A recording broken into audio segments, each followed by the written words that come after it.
This video was brought to you by Nebula. For the past few months, Venezuela has been threatening to annex Essequibo, a sparsely populated bit of jungle that's internationally recognized as being part of Guyana, Venezuela's smaller southern neighbor. Now, Venezuela has always claimed Essequibo, but it only started asserting its claim after absurd amounts of oil were found off the Guyanese coast in the late 2010s. However, while much of the media's attention has understandably focused on the tensions between Venezuela and Guyana, these enormous oil discoveries have also sparked another dispute, one between America's two biggest oil companies, Exxon Mobil and Chevron, which spilled out into the public a few weeks ago after Exxon accused Chevron of trying to muscle in on Guyana's most lucrative oil block. So in this video, we're going to take a look at the ridiculous amount of oil that's been discovered off the coast of Guyana, why Chevron and Exxon are fighting over it,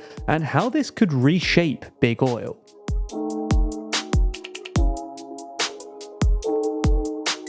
If you haven't already, consider subscribing and ringing the bell to stay in the loop and be notified when we release new videos. So to understand this story, we need to go back to the 90s, when Guyana started searching for oil in its so-called exclusive economic zone, which is defined by the United Nations Convention on the Law of the Sea as the territory 200 nautical miles from a state's coastline. However, Guyana is a tiny country with a population of less than 1 million people and an average wage of less than $400. Its oil laws were also written in the 1980s, and until very recently, the Guyanese Department of Energy had an annual budget of less than $2 million. The point we're making is that Guyana obviously didn't have the state capacity to develop the oil fields themselves, so when they were discovered, they basically hired some big American companies to do it for them. The way this process worked is that they split their exclusive economic zones into so-called blocks, and sold the exploration leases for these blocks to the highest bidder. The important block here is the Starbreak block, a 6.6 million acre strip running parallel to the Guyanese coast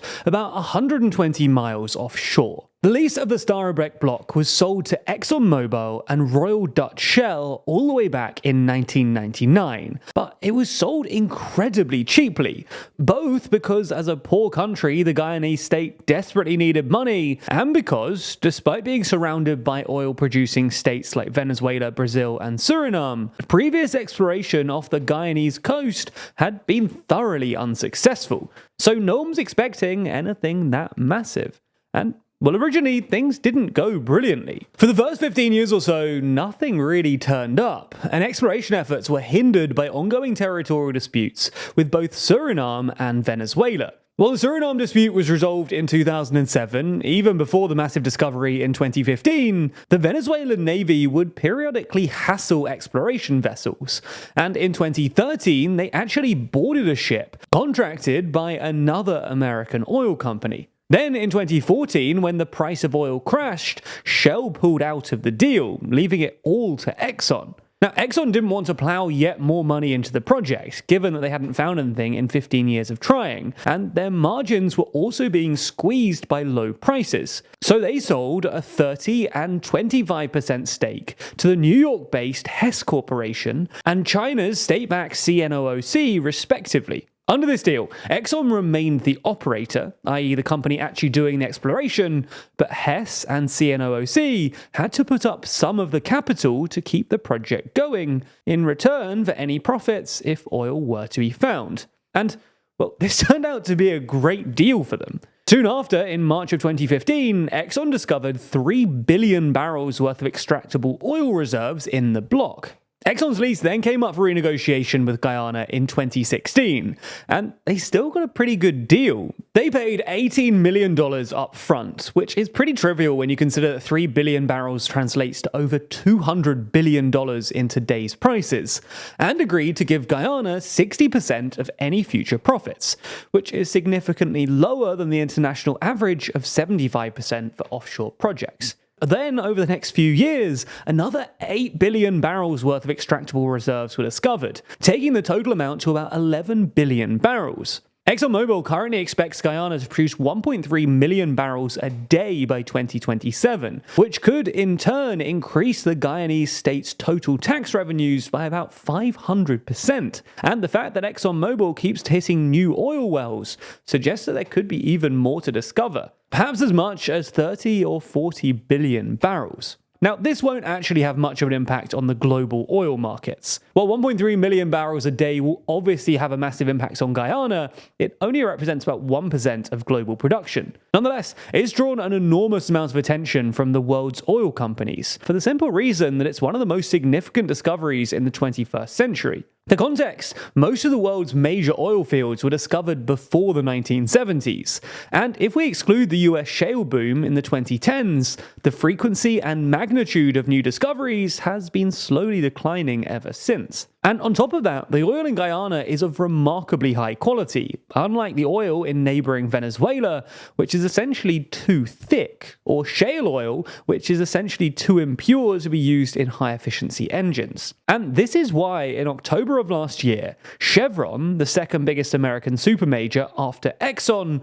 bought the Hess Corporation for $60 billion, giving it a 30% stake in the Starbuck block. Publicly, Exxon welcomed the deal, with their CEO telling Bloomberg, "We work with Chevron all over the world." But privately, things weren't so rosy. Exxon secretly sued Chevron, claiming that they were entitled to what's known as a right to first refusal, i.e. that Hess's stake should have been offered back to Exxon before Chevron got it. Now, Chevron responded by arguing that this didn't apply because they were buying Hess outright, not just its stake. Regardless, this dispute remained secret for months as both companies tried to reach a face-saving deal. But on March 28th, Chevron went public and filed a complaint with the US Securities and Exchange Commission. Days later, Exxon responded by suing both Hess and Chevron at the International Chamber of Commerce in Paris. Now, the case will likely take at least another 6 months, so we have a while to wait. But its outcome could reshape the American oil industry. If Chevron win, it will renew competition between the two big American oil giants and narrow the lead that Exxon has built up over the last few years. On the other hand, an Exxon victory could consolidate their dominance in the industry and possibly spell the beginning of the end for Chevron, in much the same way that Chevron's forerunner, Texaco, went bankrupt in the 80s after losing its own multi-billion-dollar lawsuit. There's definitely going to be new developments with this story though, so keep an eye out for future changes. Actually, the best way to stay on top of the news is with Nebula News. If you haven't heard, we've just launched a project alongside our partners at Nebula called Nebula News, where every day the TLDR team curates a selection of videos that matter the most in the world right now. As you surely already know, Nebula is the thoughtful streaming service that's pushing boundaries on what independent creators can do with their content, including Nebula News, where we handpick a feed of content that should help you keep up to date with everything you need to sound smart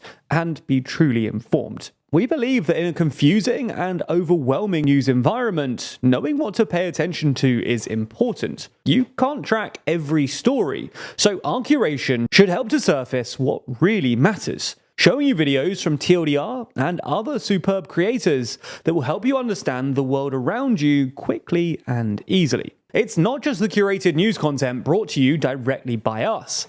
Nebula also features loads of exclusive original content. That's things like Real Life Law's brand new series War Room, which every month runs you through a whole load of ongoing conflicts to keep you in the loop. You can also watch every TLDR video on Nebula ad-free, and in many instances, before they land on YouTube. Now, if you're already subscribed to Nebula, then you can find the brand new Nebula News section at nebula.tv/news. And make sure to bookmark or save that link so that you can use it as your TLDR-ified news homepage. If you're not a member already, you can click the link in the description to sign up now. If you do, you'll get 40% off an annual plan by using our link. That's less than £2 a month. Plus, Nebula will know that you came from us, which really helps us out. Now, we've got some really great feedback from existing members, so I hope you enjoy all the effort we're going to with Nebula News.